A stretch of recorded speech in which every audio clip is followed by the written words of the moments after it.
Bismillahirrahmanirrahim. Assalamualaikum warahmatullahi wabarakatuh. Kembali lagi bersama kami di Info Ragam Pertanian. Salam pencinta tanaman, salam berkebun. Baik sahabat tani semua, nah di areal perkebunan saya ini hamparan persawahan begitu luas, dan biasanya setelah proses pemanenan, hasil pemanenan padi itu banyak menghasilkan limbah jerami yang biasanya para petani di tempat kami itu hanya membakarnya saja. Nah, di sini saya akan memberikan tips kepada teman-teman bagaimana cara pemanfaatan limbah jerami padi sebagai bahan pupuk kompos untuk menyuburkan tanah, kemudian menjaga kelembaban tanah dan mengaktifkan kembali mikroba-mikroba dalam tanah. Nah, bagaimanakah proses aplikasinya dan kandungan apa sih yang terkandung dalam limbah jerami padi ini? Nah, untuk lebih jelasnya ikuti terus video kami.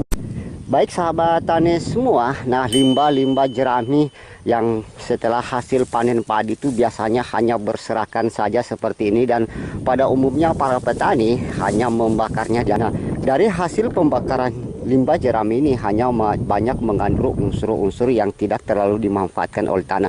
Dari informasi hasil limbah pengomposan padi ini dalam 1 tonnya dapat menghasilkan unsur hara makronitrogen itu sebanyak 2,11%, kemudian ada unsur fosfat atau P205 itu sebanyak 0,64%, dan unsur kaliumnya itu sebanyak 7,7%.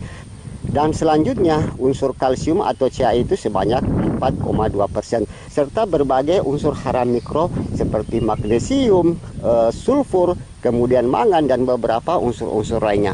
Nah, kandungan kalium yang sangat tinggi sebanyak 7,7% ini sangat cocok sekali untuk tanaman-tanaman sayuran yang menghasilkan buah seperti tanaman cabai, timun, semangka, ataupun tanaman-tanaman yang menghasilkan buah. Keuntungan dari limbah jerami ini juga bisa kita jadikan sebagai penutup tanah ya. Jadi tanpa perlu proses fermentasi, hasil limbah jerami ini akan begitu cepat hancur, apalagi dalam kondisi kering seperti ini. Nah, di sini saya akan memanfaatkan limbah jerami ini dengan cara mengumpulkan, dan nanti kita akan jadikan sebagai mulsa, kemudian juga untuk pengomposan, sehingga kita dapat mengembalikan kembali tingkat kesuburan tanah dengan hasil penggunaan limbah jerami. Dan cara penggunaannya sahabat tani di sini untuk pemakaian di lahan tanpa kita lakukan proses fermentasi, hasil limbah jerami ini sudah bisa kita gunakan. Baik sahabat tani semua, inilah hasil pengomposan limbah jerami padi yang saya kumpulkan seperti ini, dan proses fermentasi yang sudah saya lakukan lebih kurang hampir 1 bulan. Ya, hasilnya sangat baik sekali ya sahabat tani. Betul-betul pada bagian dalamnya ini kita lihat sudah hancur.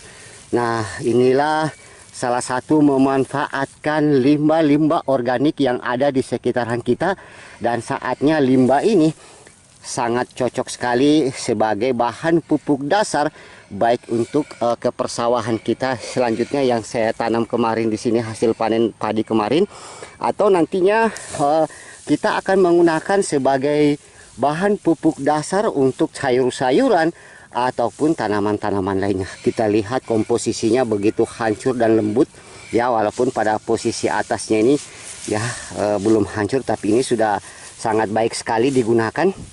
Nah sahabat tani semua, sekarang saya akan aplikasikan sebagai bahan pupuk dasar untuk persiapan penanaman terung saya. Nah, bagaimanakah cara aplikasinya? Ikuti terus video kami. Nah, sekarang saya akan mengambil limbah jerami ini untuk proses pupuk dasar pada tanaman terung saya. Kita ambil saja ini.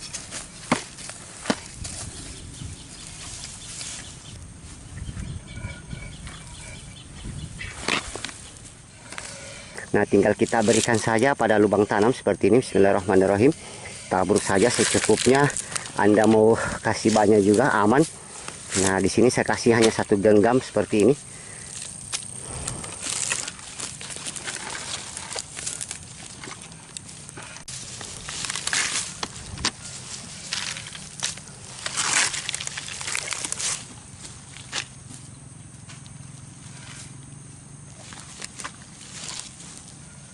Selain itu, kompos jerami ini dapat menyuburkan tanah yang gersang ya, seperti ini yang sudah kita pacul. Jadi teman-teman tinggal menaburnya saja seperti ini. Insya Allah dalam waktu beberapa bulan tanah di sini akan kembali hidup dengan mikroorganisme dan cacing-cacing tanah. Nah, seperti ini saja.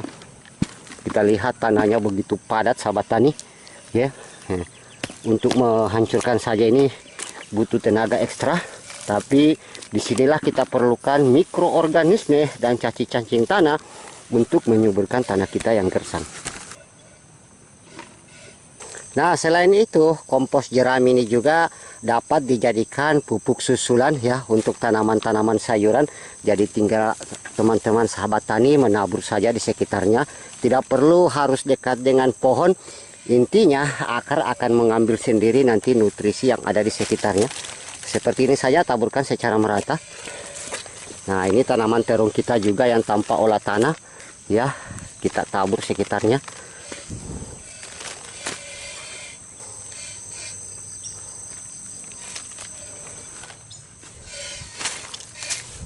Nah, selain untuk proses pengomposan, sahabat tani juga bisa langsung mengaplikasikan limbah jerami padi ini langsung pada tanaman Anda, seperti yang saya sudah lakukan di video saya sebelumnya dengan pemberian pada tanaman cabai, pepaya, dan alhamdulillah perkembangannya sangat luar biasa sekali. Ya, seperti itu. Bagi teman-teman yang ingin mengetahuinya, nanti bisa simak, linknya ada di deskripsi video. Oke? Baik sahabat tani semua, nah demikianlah sedikit bagaimana cara memanfaatkan sisa limbah yang ada di sekitaran kita dengan proses pembuatan kompos untuk kita kembalikan lagi ke tanah kita supaya mikroorganisme dapat tumbuh hidup dengan baik, dan pastinya juga akan menghasilkan tanah yang subur serta kaya akan bahan-bahan organik. Nah, semoga video ini bisa menginspirasi semua sahabat tani. Mari sekarang kita manfaatkan sisa-sisa limbah pertanian yang ada di sekitaran kita dan kita kembalikan kembali ke alam. Nah, sampai jumpa. Kalau ada yang belum jelas dari informasi yang kami sampaikan, silakan berkomentar di bawah video atau hubungi call center kami di bawah ini. Sampai jumpa pada informasi tani lainnya. Assalamualaikum warahmatullahi wabarakatuh. Salam organik.